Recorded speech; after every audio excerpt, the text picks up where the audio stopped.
Make some noise for your friend and mine, Josh Johnson.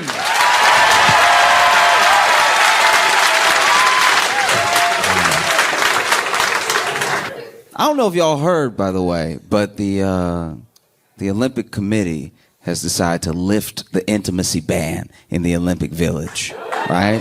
Yeah. Now, in case you didn't know, whenever people go to participate in the Olympics, right, especially for the Summer Olympics, they all stay in one big Olympic Village together, and while they're there, they smash, all right? These are the best athletes in the world. In the peak of their physical prime, they're going to get it on, right?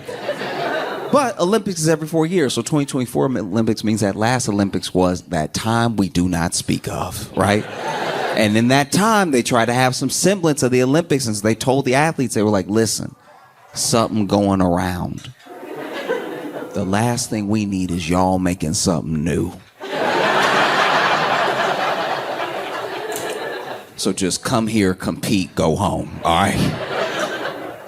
But then you fast forward to present, 2024 Summer Olympics are in Paris, City of Love. Not only have they lifted the intimacy ban, they've committed to having 300,000 condoms in the Olympic Village.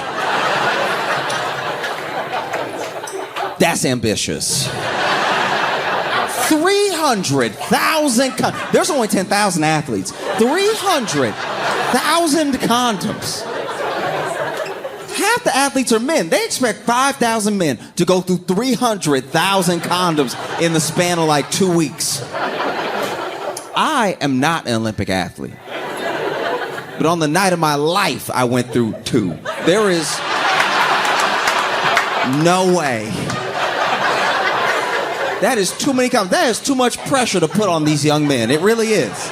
They are already flying from around the world to win glory for their country. And now they gotta worry about putting a dent in their pile. That's not fair. It's too many condoms because you acting like all the athletes are gonna smash equally. They won't. Because you can be honest, when you think about the Summer Olympics, you think about the track stars, the swimmers, the gymnasts, the sexy athletes. Nobody's thinking about the equestrians. No one's like, he just ride that horse so good.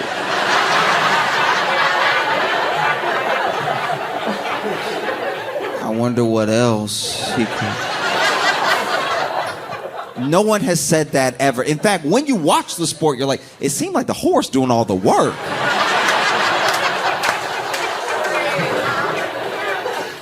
Oh. Like, it wouldn't be a problem if it was like maybe the Winter Olympics, you know? Winter Olympics could get through 300,000 easy, right? First of all, they need the warmth, right? Second, if there's any athlete from any sport that could get through 300,000 condoms in a couple weeks, it's the curlers. People love to act like the curlers don't get any. That entire sport is foreplay, top to bottom, all right? Every time they're playing, every time they send that rock down the ice, what do they do? Every single time, just, oh. Nice and gentle to get it started, you know what I mean? And then they send it down to that other guy on the other side of the ice with the broom, and he just...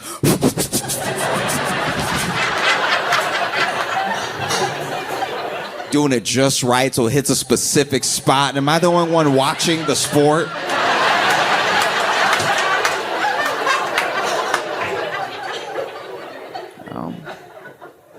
Because that's my big issue. I just feel like, how do I put this? Okay, I feel like when it comes to the summer sports versus the winter sports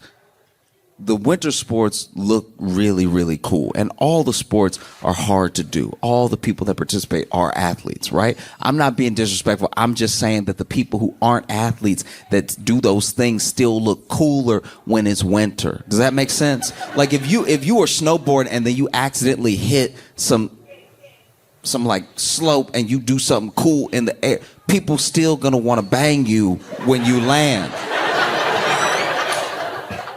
But if you playing table tennis,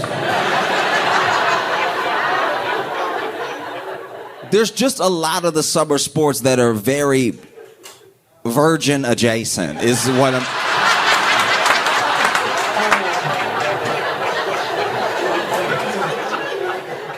Do you know what I mean? Like the winter sports are like an event. Like even now, even in life, if you went on a trip and you were like, I'm going skiing, it's like, oh, you're going skiing. This is about to be dope, right?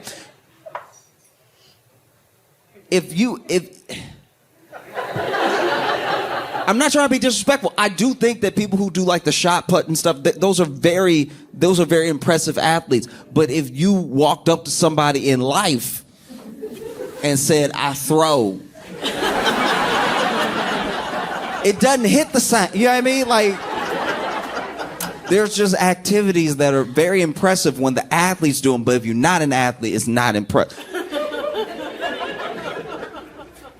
Even the javelin. You look at the javelin, when an Olympic athlete does it, when they walk up and they do that, and then they like blah blah, and then it just goes forever. Wow. When you see like a regular guy do it.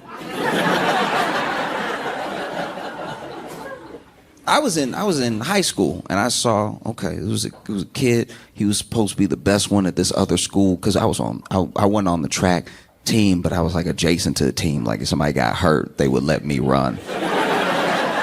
But they knew I wouldn't win, so it was just to appease me because I kept coming to all the meets and I kept dressing out like I was one of them. But they were like, "You slow, you can't be with us."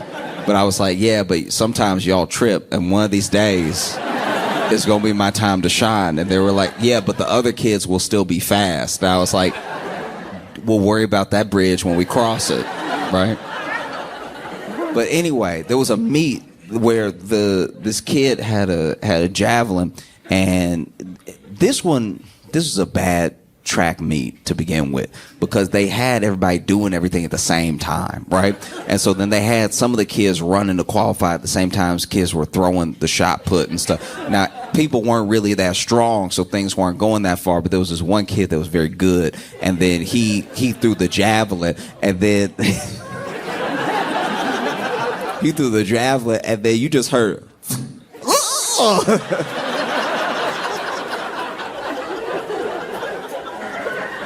and there's no way to catch a javelin in your body that doesn't make it look like you shouldn't be dead. Like, because it hit this kid in the leg, like it hit just in the leg, right? Which is incredibly painful, but it's so much stick hanging out the leg. It's like, how did it not go through your leg? I don't think you dying right now. You should have, like if this was war, if this is the movie, you'd be, you know what I mean? You just over here, you know what I mean? I feel like what I'm saying is starting to make sense. I feel like you're getting it. It's that the summer sports just have so much range. You know what I mean? Like in winter sports, there's like bobsled or something. Bobsled, still very cool, going super fast. And then you get to the end. Even if you last place, you went so fast, there's somebody at the finish line that's like, what are you doing later? Like, you know? But if you're the discus at the Summer Olympic and it just, you throw your hardest, right? You throw it as far as you can, and then it just go, and then it doesn't hit that line, right? Because they already have the line of what would be impressive. This impressive line right here, if you get it past that, people go, ooh. If you get low, people are like, oh. And then you threw it as hard as you could, and then, oh. You going home alone. That's just the way it's going to work. But I hope it works out for the summer athletes. I really do. I hope they get it on. Because selfishly, I want to see what some Olympic-made babies look like. You know what I mean? Like a medalist in judo and a medalist in the high jump. That sound like how you make a superhero. You know what I mean? No, I hope they smash to their heart's delight. I really do. I want to see any like mixing. Like gold can't get with bronze. All right? Like we might not be making a winner. All right? I think family is incredibly important, right? But it does suck. Like, here's the thing. I don't know how to describe this. And this is not a perfect haven't thought it all the way through. So I haven't actually thought of a solution. I really am just up here complaining, okay? But it does feel upsetting sometimes that when you marry, like I've watched a lot of my friends get married, right? And when you marry, you're in the family, but you just wanted them.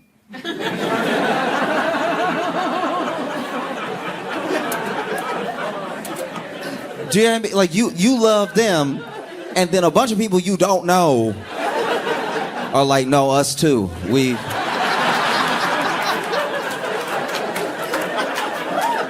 We all go together now. Inseparable. We're family. You know? And sometimes it works out beautifully. Like sometimes you meet someone, you fall in love, and their family is also delightful. And that's very sweet. I love that. I love that for my friends. I love that for my family members as that's happened to. But then sometimes you meet someone and y'all fall in love, and then you get introduced to people that you're like, ooh, I don't want to have anything to do with... I don't want to have anything to do with what you got going on. Like, that's not why I came. You know what I mean? It feels like going to a restaurant, right? And being like, oh, I'll get the wings. And they're like, and you'll have the burger. And you're like, I can really only fit wings, right? And that's why I only ordered the wing. No, trust me, the burger comes with the wings. And if you don't have a sufficient amount of burger, the wings will get mad, all right? The wings will be like, why don't you care about my burger, right? And you'll be like, I just wanted you. I didn't sign up for burger. I just wanted... I don't even like beef like that. Like, I just wanted some chicken wings. And you're great. It's like, yeah, but the beef... And we were raised together. Like, we should... all find a way to get along. And you're like, this metaphor has run out.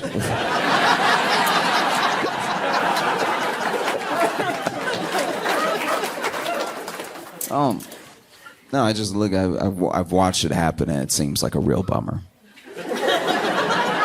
It seems like, because, you know, that your friends will tell you about it. They'll tell you about what's going on, and it'll be some in-law and something, and they're not getting along. And I'm like, man, that's because you can't even really yell at them good because they're not actually your family. Do you know what I mean? Like, at a certain amount of yell, like if it's your brother, your sister, you can let somebody have it. Y'all grew up together, and even if you were in separate households or whatever, you can still that's your bloodline. You can be like, you're an idiot, right? When you put in law on the back end, it just takes all the juice out of... Like, some people still have a very good relationship, and I love that for them. But some people are like, my brother-in-law is a real... He's... You just want to choke. He's... It's not even just... It's... Sometimes I dream about just punch the back of his head until I just pull back. The knuckles are just mush. I hate him so much, I don't even have words. And then you have to be like, but that's your brother, but not, right? No. One of the most interesting cases of it I'd seen was okay, so this kid from my hometown got married young, right? So they got married like almost right out of high school, so they're like 19 and stuff, and they want to be married to each other, but they're weirdly self-aware that they don't really have the resources to start a life, right? So they just married at home, right? They didn't have to do this at all, right? But they spend a lot of time at her grandma's house. Now, they're married, right? But then the grandma got remarried because the granddad had been gone for a while, and the grandma could still get it, right? So she So she was out getting it, right? And so, you know, she was out playing the field and everything, and then she found somebody to settle down with. Yeah, I mean, like settle concrete with, right? Because this is the last one, right? And it's like, and so she found somebody, and then, you know, that guy is now hanging out around the grandma. Now, his wife loves her grandma, loves hanging out with her and everything, so they're over at the house a lot. But he has a very weird situation because he has an in-law now, right? The grandma is his in-law, but she just got married again. So now this guy is like a step granddaddy. And if you think things can be fraught with a stepfather, a step granddaddy cares so little about you. Because he's like, I almost didn't meet you. Like, I don't, like, everybody grown. Like, we don't have to be talking right now. And so he had a step granddaddy kind of in-law, right? I've lost how this works. But all I know is he didn't have a in-law granddaddy, but then that stepped in, so now he's the step granddaddy, and that guy's name is Earl, and Earl is a dick, right? Earl using all the time he have left to just be an asshole. Which normally I would be on board with, but it was happening to my friend, so it was just kind of funny. Like Earl would be watching TV, and then they come over, and he still want to watch his show. And then he would say, because the grandma was never watching TV, she was always cooking or doing something, right? So it would just be him and Earl sometimes in the room while she was chilling with her grandma. And he'd be like, hey, can we watch like anything else? Because Earl would love to watch like Star Trek, stuff like that. And he's like, can we just watch the news, anything that's happening, right? Besides this. And Earl would be like, yeah, sure. And then he would get up and like go to the bathroom or something. But what he had done when he was getting up was he snuck the batteries out the remote and put them back and gave them to my friends. And now he just pressed it thinking that the TV not working. You could have said no.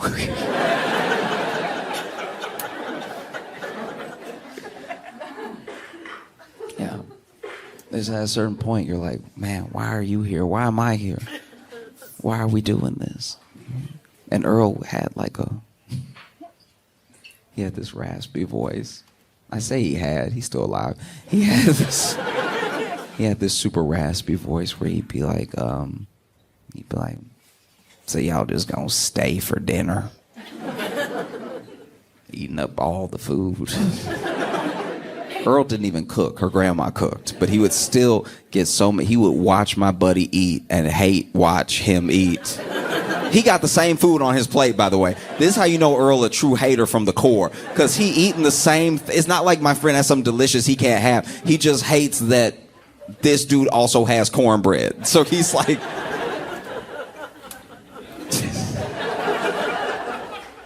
staring him down. Nastiest thing Earl ever did was Earl was like in a chair for a little while, right? And he had like twisted his ankle, and so he was in like a little wheelchair, right? And he wasn't leaving the house much. But one time it was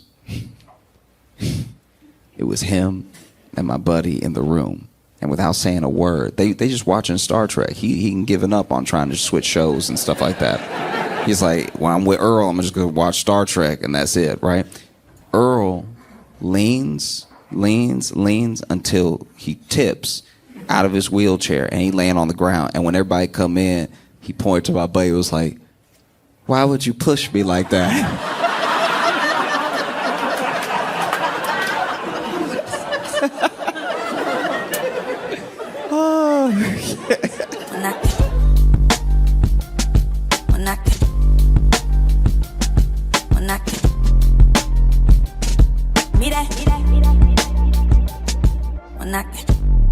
Milwaukee, make some noise for your headliner, Josh Johnson.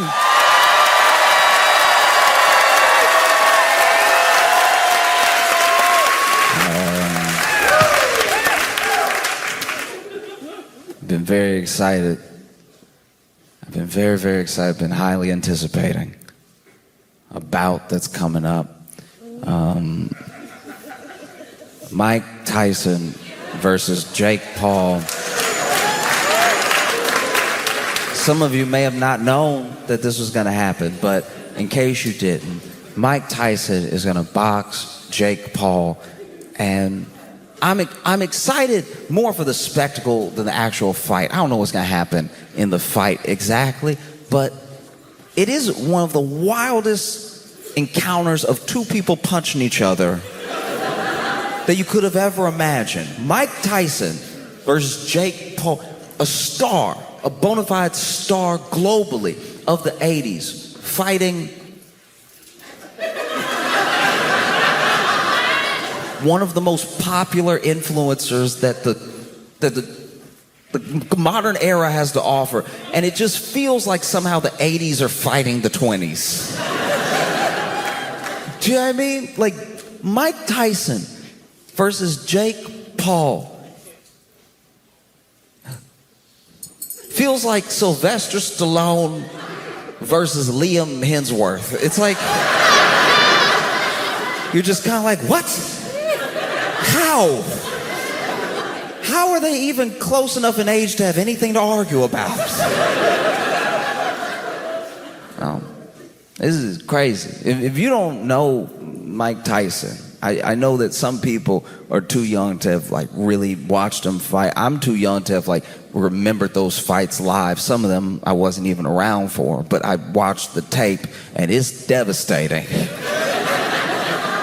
Mike Tyson is one of the most bona fide terrifying people. You know what I mean? Some of the things that Mike Tyson would just say, I'd be like, oh, to even think it, you must be willing to do it. Do you know, like there was a press conference one time where Mike Tyson was sitting there and he's like, this thing, I don't think these guys understand. I'm not here to just box. I'm not here to fight or anything. I'm trying to take their health.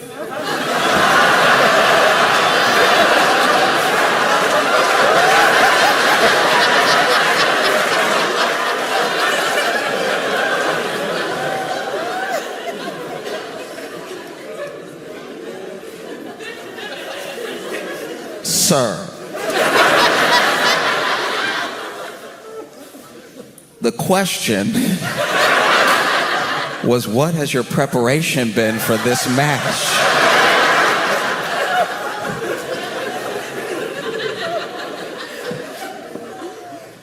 Mike Tyson he's like an embodiment of like everything like fierce, violent, and dangerous in one person that also very much loves birds.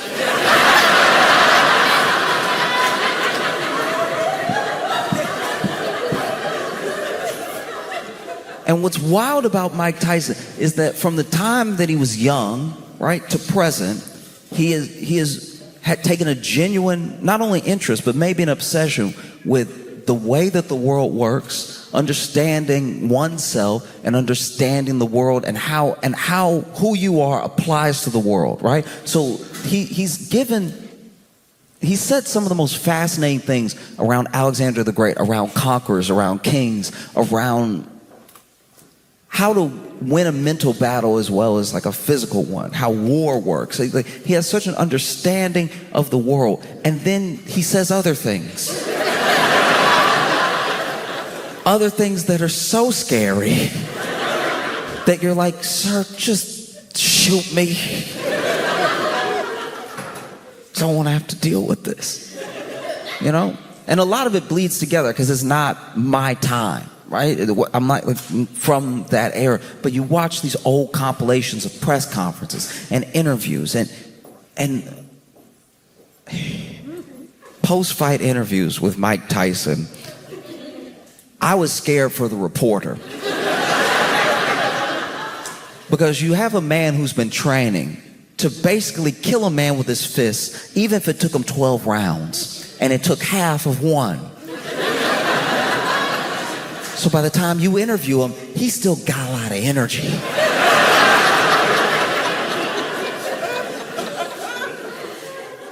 There was one time they were trying to interview Mike Tyson after a fight. They're in the ring with him. They're putting the mic in his face and everything. And he's so amped and he's talking. He's like, y'all don't understand. Like I'm from Sonny Liston's cloth. I'm the most fierce. And he starts describing not just who he is as a boxer, but his training and everything. And then at the end of it, he goes, I don't know, man. What?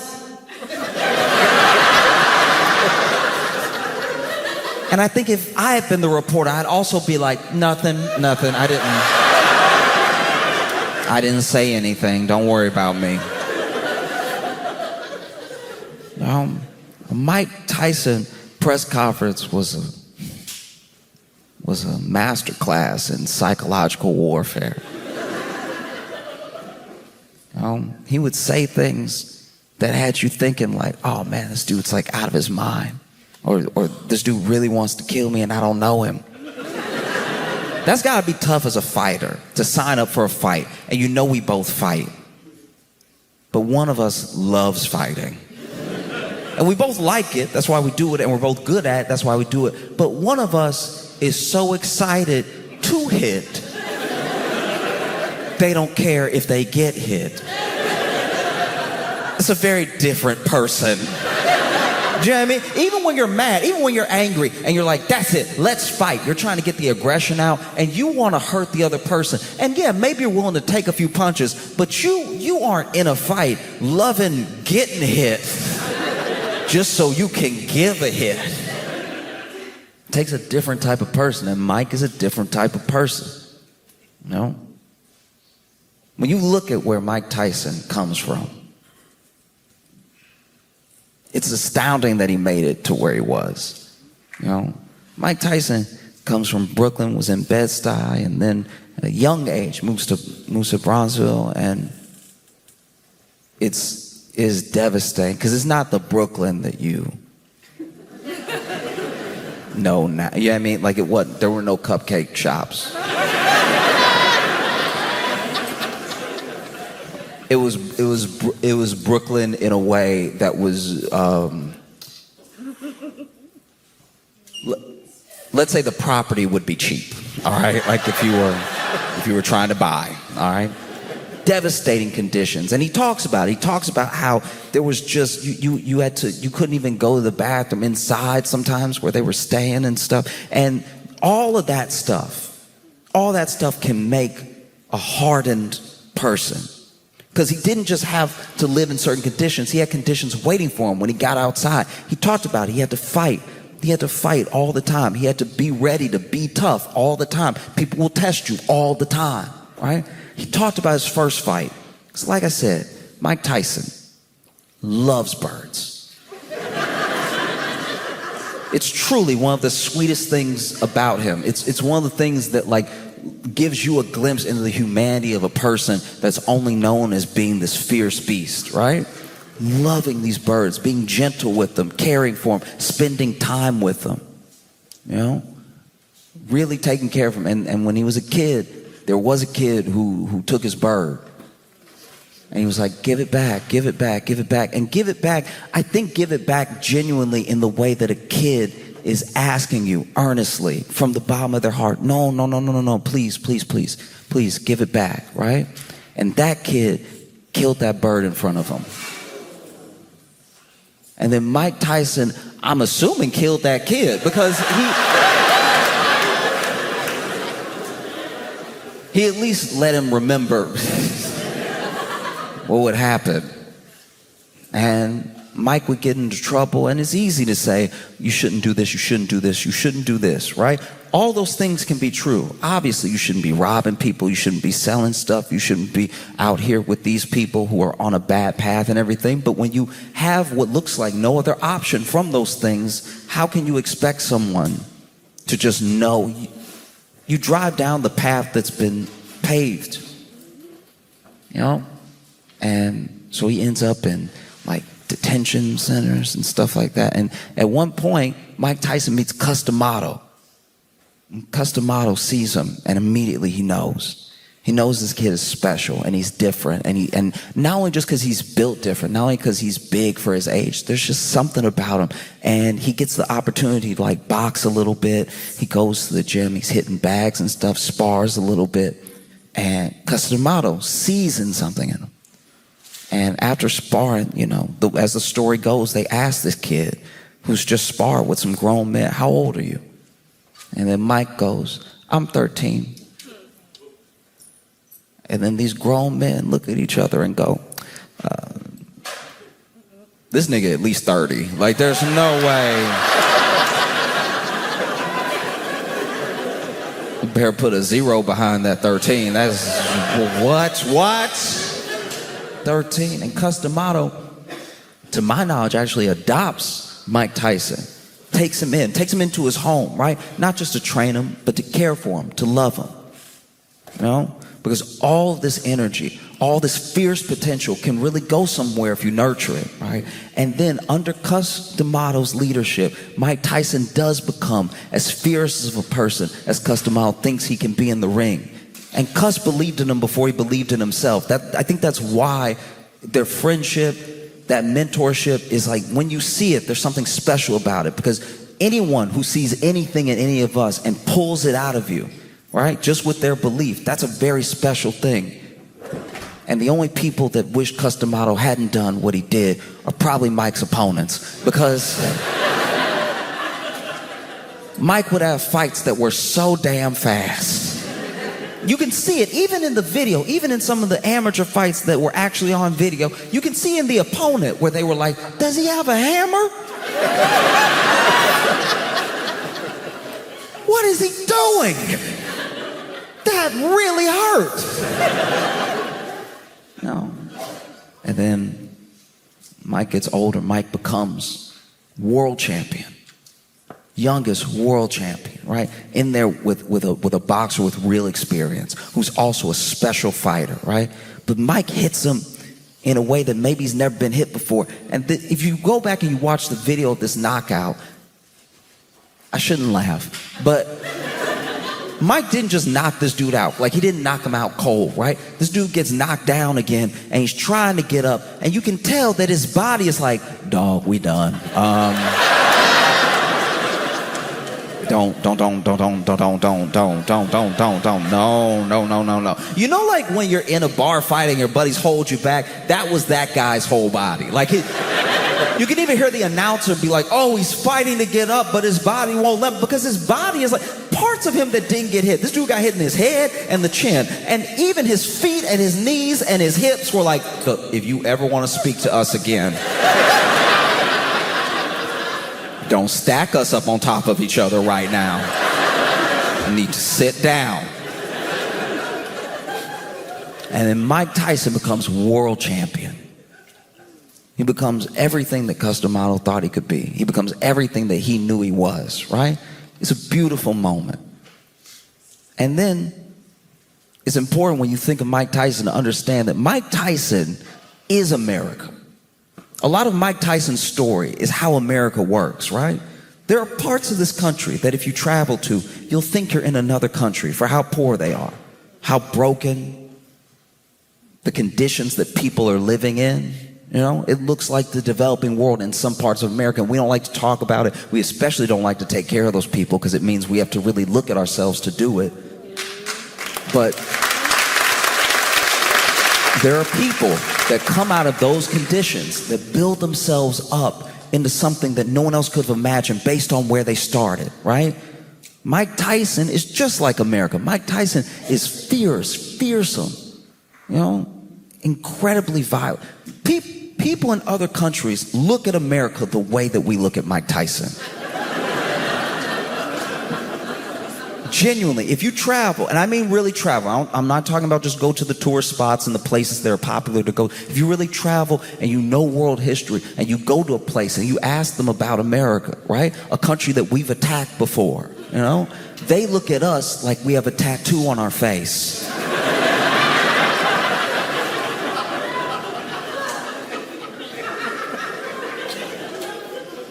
Mike Tyson, builds himself up, and he doesn't just get the world championship. He has some very, very impressive fights where you can average his whole fight time out to like maybe a round and a half. He's beating people so fast it's actually upsetting the crowd. I know people who paid a lot of money to go to a Mike Tyson fight and went in the bathroom at the wrong time. Sit there the whole fight card holding it, and then you're like, oh, he's only walking out, I got a second. And then from the bathroom you hear, oh. You're like, oh no. I mean, then Mike goes down a downward spiral. He loses Customato. He loses this person that was a mentor, that was a friend. You know? And he tries to find his way, but he's still very young. People forget how young he was when he was Mike, when he was Iron Mike, and he was fearless and he was undefeated, and starts, getting lost in it. And he'll tell you that. He's talked about that. He got lost, right? Goes to jail at one point. Like, this dude is on a dark path, And even, this is attributed to Mike Tyson. I don't know if he actually said it like this, but he was like, I was a baby, and you gave me millions of dollars to punch people in the face. And you didn't think this was going to go off the rails somehow? Like, you didn't think that this was a bad idea, maybe? No. That's who's fighting.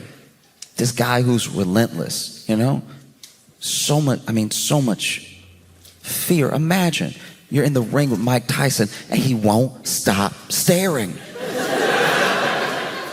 Just the face-off, just watching the face-off. You would see it in his eyes. He's like, I would very much like to hurt someone today. And legally, it's you.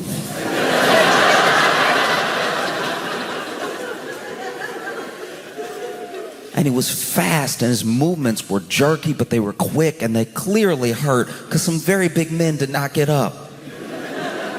He would hit people so hard sometimes that you'd be like, I think that guy's dead.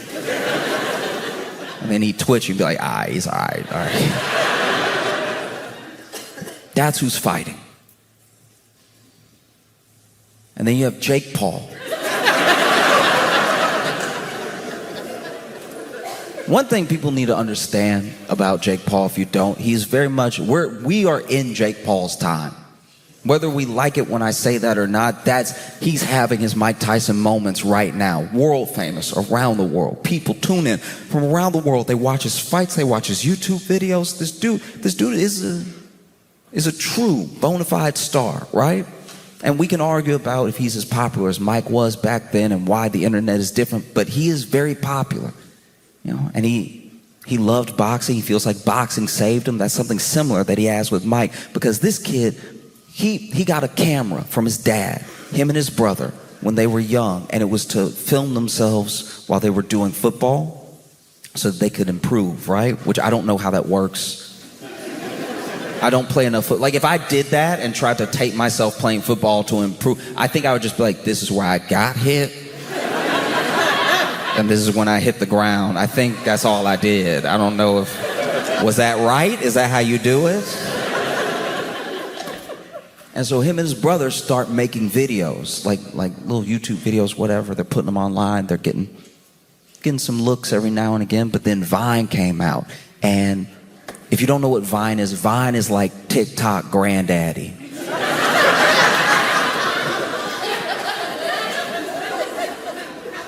And they start making Vines, and they get very popular almost overnight. They are huge on Vine. Everybody thinks they're funny, and they love to follow them. They want to know what they're doing next. They're getting all this money, endorsements, everything. At one point, Jake Paul is on the Disney Channel.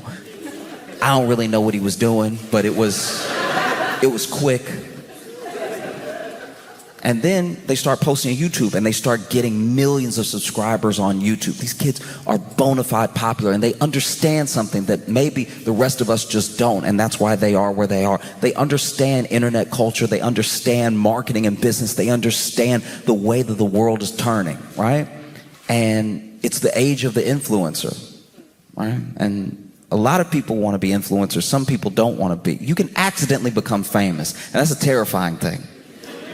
You can become famous in a way that you really didn't mean to, you know? You're just living your life. But somebody puts a cell phone on you, or you don't know you're in someone's shot, and you trip weird, and you go, and now you're, like that's who you are as a guy. And then people see you in the world, and they're like, hey, we love you, dude, we love, that's our favorite. Man, keep killing it, dog, keep killing it. But before you know it, just one thing, just one meme, just one moment catapults you to this level of fame that no person can be prepared for. Whether you're Mike Tyson in the 80s or you're Jake Paul now, people don't understand that like fame that you weren't even trying to get can mess with your mind, right?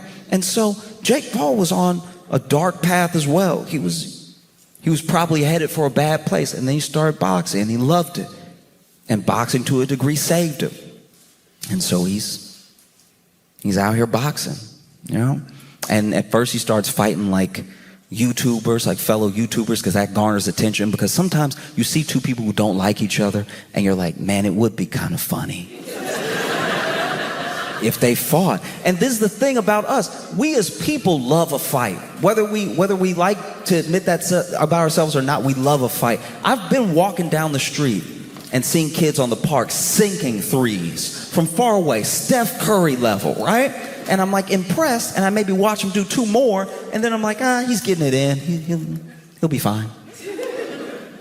But if I see a fight in the park, I stop. Because I'm wondering, you know? But no, we're in this age where I think people sometimes want to be famous more than they want to do something. You know, and that's where you get some of these things, some of these imitators of Jake Paul, of Logan Paul, and stuff like that. There was a kid whose story, like, it blew my mind. Basically, there was this kid doing these pranks, and they were like barely pranks. It was just being obnoxious. It was just being like horrible to people and messing with people to try to get a reaction out of them. Because not only are we the new like influencers, everyone, all of us, all the time, it could happen to any one of us, but because of how people become influencers, because of how people get popular, they are our paparazzi now. You're just living your life, but now you're in someone's video and they're trying to make you act a certain way. That's not what we signed up for, you know? You should at least be rich to have that happen. And so this kid was making this video, and he was messing with this guy in the mall, and he was following him around. And he was just like not just being annoying. He seemed like to also be intimidating him a little bit. And he was really following him, trying to get him to answer some question or something. And finally, this little guy, he's like a very small guy, and he did not look well, right? He finally goes, stop, stop, stop. And then he pulled out a gun and shot him. And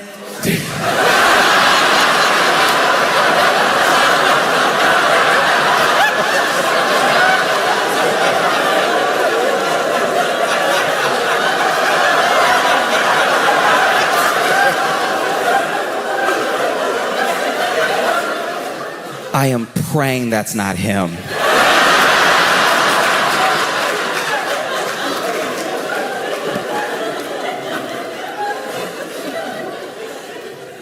This dude pulls out a gun and he shot him. There's this loud bang in the mall and people start screaming and running and everything. But from the vantage point of like the person who, because he posted it himself, the kid, the influencer who was making the prank video, posts the thing and he's coming at him and the guy's like, stop, stop, stop, bang. And then as soon as you hear the bang, this kid, the prankster goes, oh! And to be fair, there's no cool way to get shot.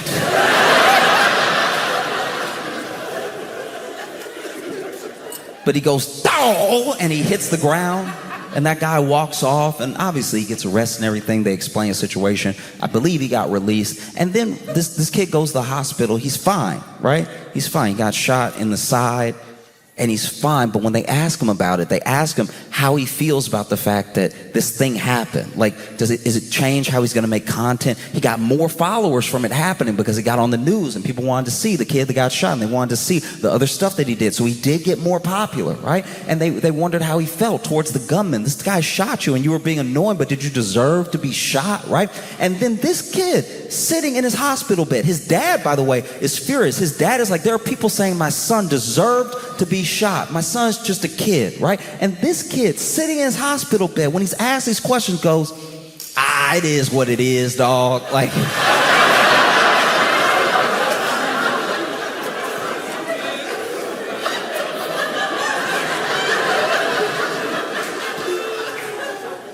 which I can't tell, is that a good attitude about it? But it lets me know it's not just a few people. It's not just a few individuals. We're in an age, and it's an age of if I can be popular, maybe I can be safe, maybe I can be liked, maybe I can be something, whatever it is. But it's apparently worth being shot over for some people. And make no mistake, Jake Paul is America. I don't know how it feels to have me say that, but Jake Paul is America. A lot of what America embodies is what Jake Paul is, right? America is business, usually business first. We can worry about being a country later. It's business, and it's fame, and it's money, and it's influence, right? You go to some of these backdoor meetings that some of these world leaders have when America convinces them to do something. We don't know how they do it. Maybe it's with money. Maybe it's with other things. Maybe they're like, hey, look, we'd hate for something to happen to your whole island. Influence. See what I mean? And so now you have these two boxing, and people don't know what's going to happen. Obviously, there are people that want Mike Tyson to hurt Jake Paul very badly.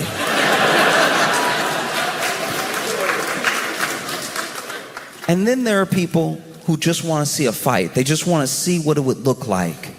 You know what I mean? They just want to see what it would look like if, like, that guy from The Breakfast Club fought Timothy Chalamet. Like, just... They just want to see two generations go at it.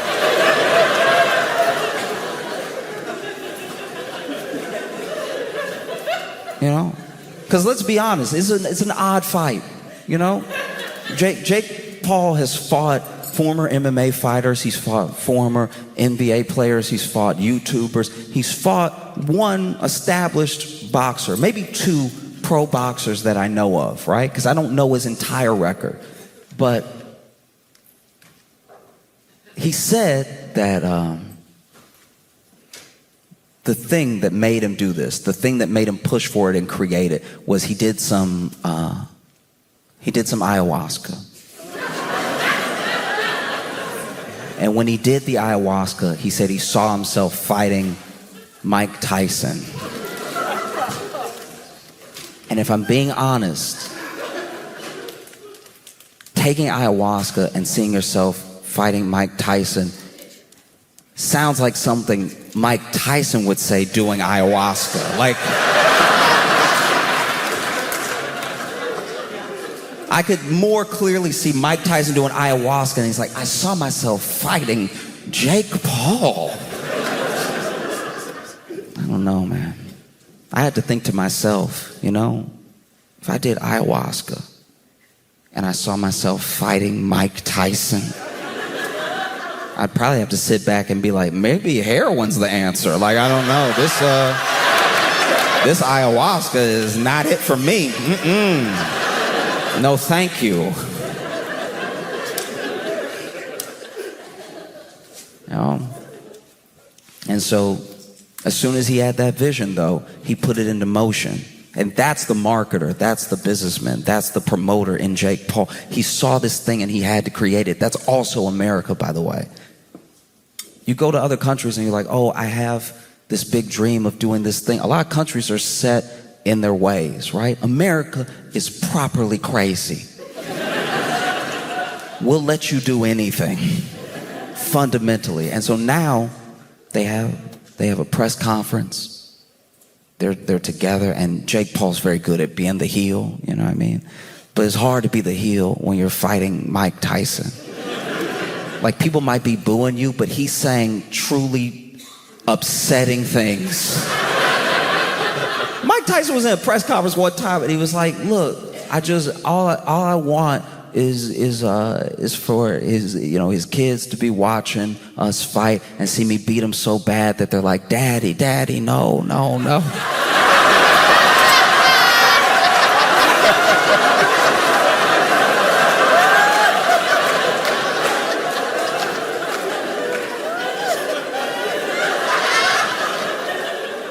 Hearing Mike Tyson quotes out loud genuinely makes me want to learn Tai Chi. So in case I ever come across Mike Tyson, I can look like I'm about to fight him while also backing up.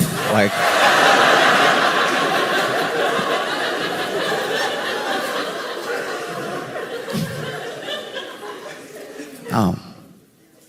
and some people think that the fight's just a spectacle. Some people think it's a real fight. There are kids who think Jake Paul's got to beat Mike Tyson, right? Jake Paul's a great boxer. Let's see it happen. I'm so excited to see Jake Paul whoop this guy. There really are both sides to this thing. And it's going to be on Netflix, which who knows if that's a mistake. Do you know what I mean? Who knows if they fight and then one of them dies and we're just sitting there like, so... are we accomplices, or just sitting there, stoic, don't know what to do next, and Netflix is like, are you still watching?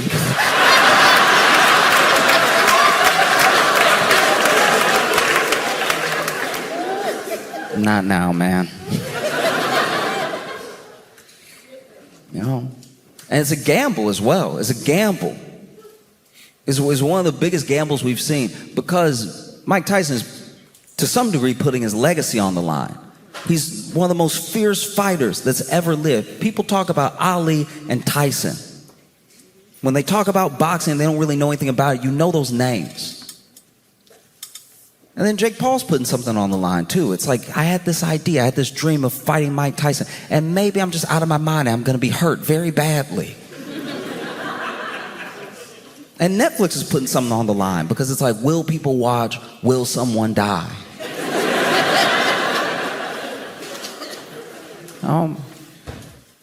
It's a genuine gamble.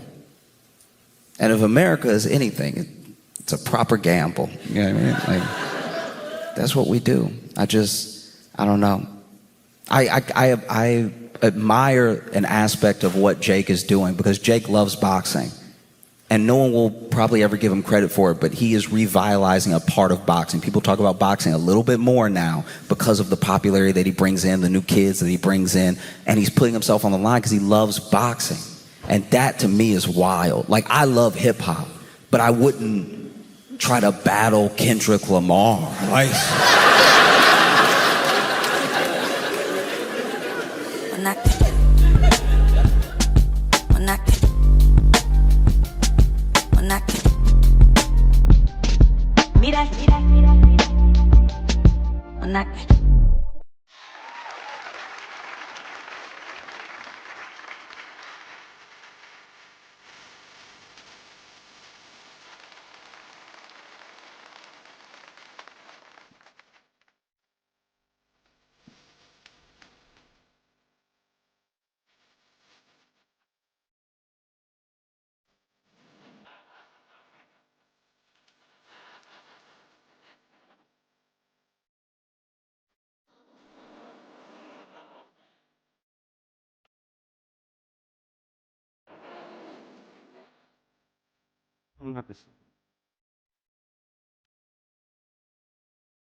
For anybody.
And the middle is.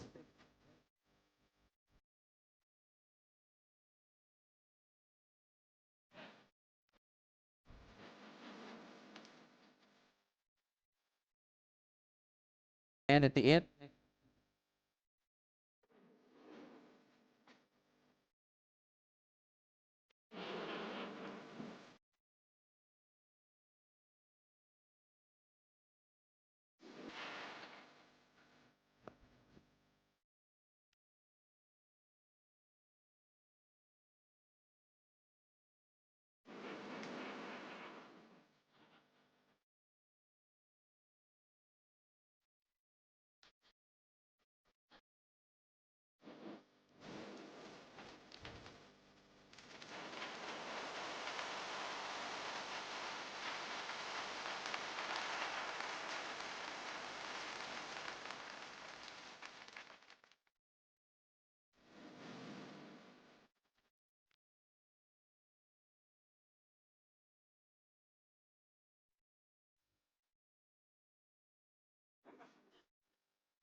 Josh, I've known you for a little bit, but and we were talking backstage. You brought someone special with you tonight. Yeah, so